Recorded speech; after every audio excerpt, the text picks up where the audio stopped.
To Your Health, sponsored by Buchanan Tile and Design.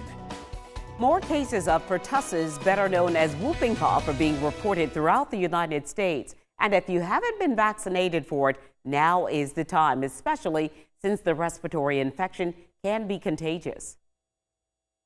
Even though most of us, and really all of us, should be vaccinated for whooping cough, we still do see spikes in cases about every 3 to 5 years.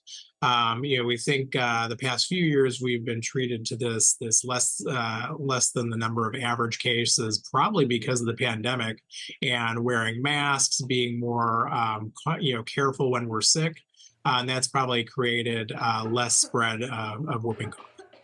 Dr. Donald Dumford is an infectious disease specialist.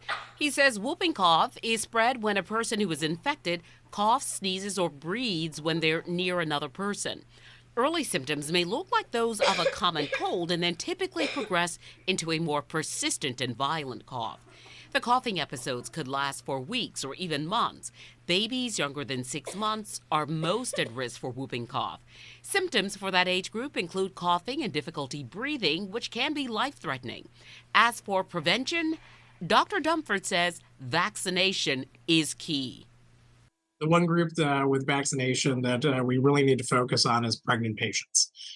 So the average patient, that recommendation is going to be get your Tdap vaccine, every 10 years. However, because infants are at such high risk, especially in those first 6 months of life, it's recommended that anybody who's pregnant gets that pertussis vaccine in the form of a Tdap with every pregnancy. Dr. Dumford says there are antibiotics available for whooping cough, but they only help with preventing further spread. Coughing fits have to be treated separately with other remedies. Next.